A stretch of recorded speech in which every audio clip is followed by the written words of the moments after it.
blindingly obvious, I'm sure most people in this room are going, yeah, duh, that I actually had to look after myself and grow up and take responsibility, not just for my own life, but also for my impact on the environment.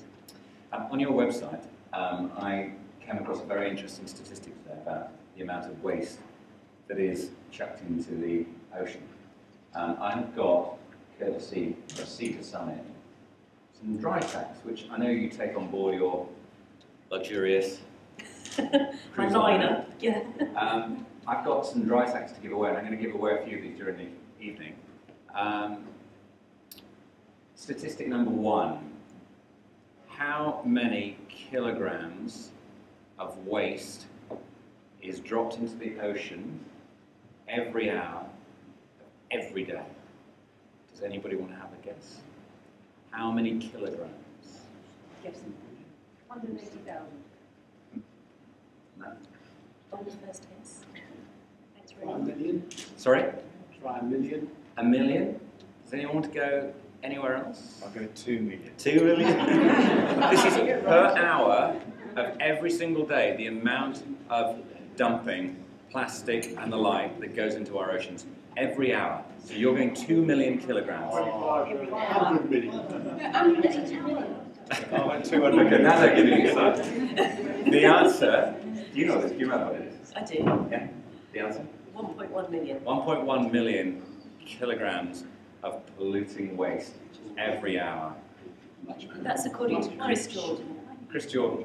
It's well, you're nearest. You can have one of these. There you go. Whatever it is, I mean, obviously it's difficult to calculate. It's an astonishing amount.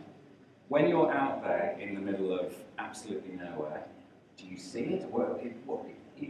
You know, we talk about this amount, but where is it? Yeah, some people ask me if I've seen the plastic island in the North Pacific. And in a way, I wish it was that obvious, because then the satellites would be able to take photos of it, and it'd be all over Google Earth, and we'd be actually able to see the evidence of our throwaway society. But unfortunately, it's mostly in pieces about this big, from what I've seen. I was just on the outskirts of the North Pacific garbage patch. And you might think, well, little itty-bitty pieces like that, it's not too bad, really. But the trouble is that it gets into the food chain lower down. Yeah. So it accumulates more higher up. And of course, we're at the top of the food chain. Yeah. And there's almost icky chemicals. So we're sharing it. We are. What goes around comes around. And this is something that was addressed in a conference that you just... Were you at, or you were attending, or you read about, or it was just... I was at. Yeah. I spoke on the first night at the 5th International Marine Debris Conference. Right. Actually, do we say debris or debris? I'm having a bit of a crisis about my pronunciation these days. Anyway, so this was a conference organised by the United Nations Environment Programme, and it was an interesting experience. The 3 main sponsors, one was Coca-Cola, who generate goodness knows how many plastic bottles a day.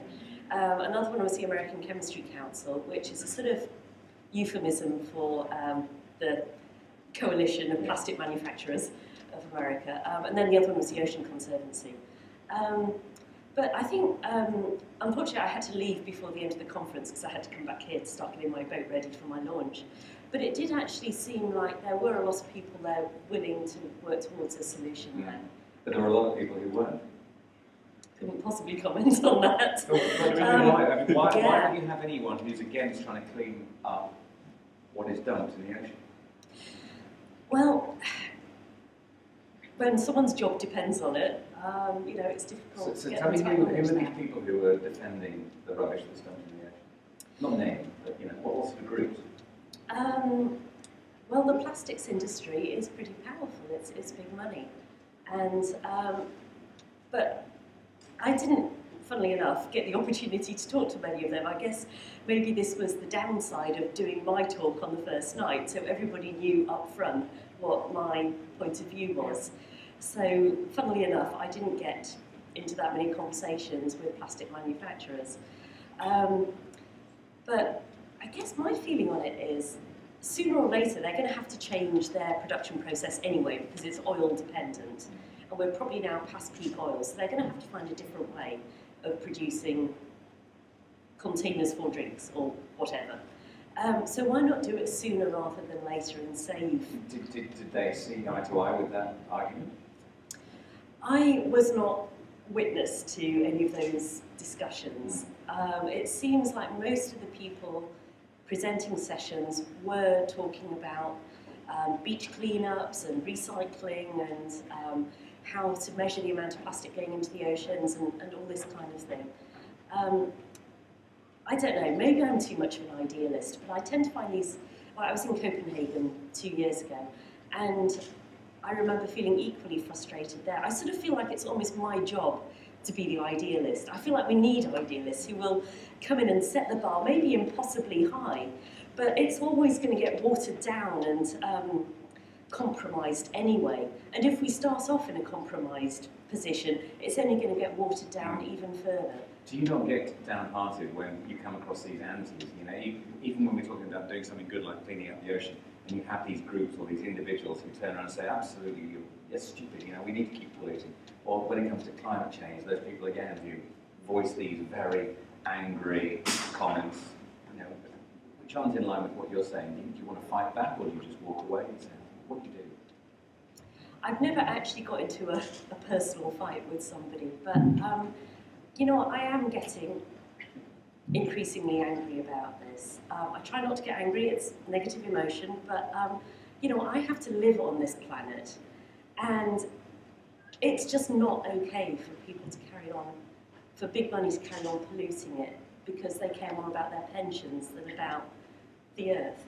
And I'm getting really some people that you would expect to be quite moderate coming up to me at an occasion saying, if you've got any civil disobedience going on, then let me know, I'll be there. I think consciousness is really rising of just how badly we are impacting the planet now.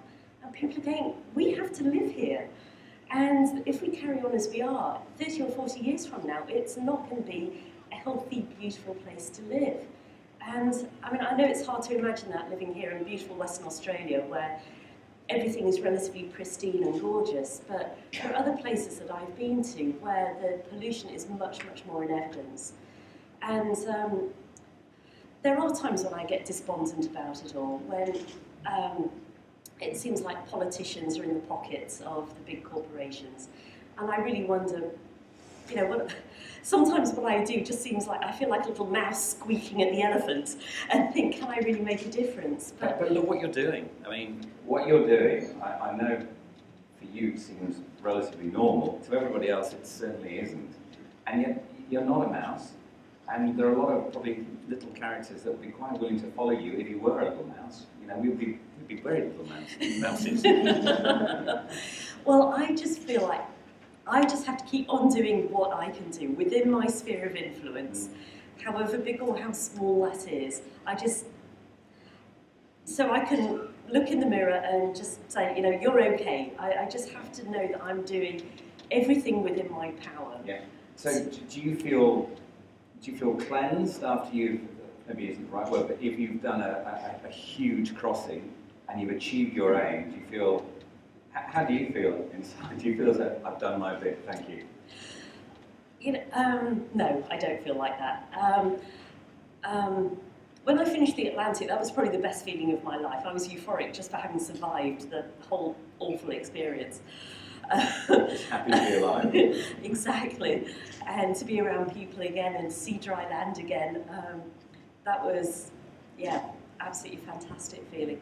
But since then, since I really became much more engaged with the environmental mission, now if people congratulate me, I sort of go, oh, why are you congratulating me? I haven't saved the world yet, which is what I'm really trying to do. Yeah, so the records and whatever, that doesn't really mean that much to me. I mean, it's good from when I'm trying to get sponsorship or something like that, but that's not why I'm doing what I'm doing.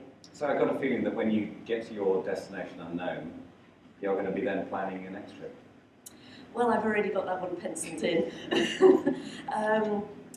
Yeah, next year, assuming that all goes according to plan this year, and I'm not having an unscheduled holiday in Somalia, The plan for next year is to get my boat shipped over to New York and to do the homecoming row from New York to Britain. And in my perfect world, I would arrive in London just before the start of the 2012 Olympics. With the world saved. With the world saved. Yeah. Hey, a girl's got a dream, really. The ocean's never respected my schedules before, so it's probably not going to start right now. And it would also be lovely to think that I'll be out of a job as an environmental campaigner by August of next year. Well, that's a good aim, isn't it, to make yourself redundant in that space? That would be perfect. I want to talk to you about the journey. Obviously, a lot of people here are sort of intrigued by anyone that takes on challenges like this, and you know, the day-to-day existence out in the ocean. Like I say, to all of us, it's 20 minutes on a rowing machine, whatever, is sometimes a big ordeal. But you've got to do that for hour upon hour. How many hours a day do you row? I aim for 10 to 12 hours a day. The only time I would really have a day off is if the wind's against me, when I chuck out the sea anchor and wait for the wind to change. Okay, 10 to 12 hours, and that's solid? Do you stop for lunch, morning tea? That sort of thing? There's several snack breaks during the day. Yeah, I tend to take 10 minutes off in each hour to have a bite to eat and rehydrate.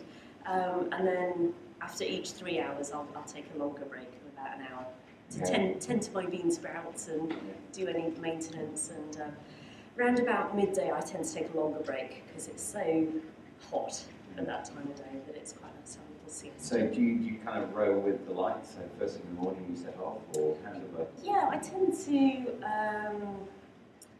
wake up at first light, which is quite a while before sunrise. So just as soon as I feel awake enough, I get out in the rowing seat. When I did the Atlantic, I had a schedule and I stuck to it really rigidly because I didn't trust myself. I was so far outside of my comfort zone on that row that once I established a routine, I just clung to it because I sort of felt like if I even diverged from it for a minute, the whole thing would fall apart. But now I trust myself a little bit more. So now I prefer not to wake up to an alarm. So you get up naturally? Get up naturally, check the GPS, Work out see how where far I've you gone drifted. overnight. Sometimes it's a big smiley start to the day, Yeah. and sometimes it's not. So you could actually wake up and look at the GPS and think, oh, back to where I was yesterday.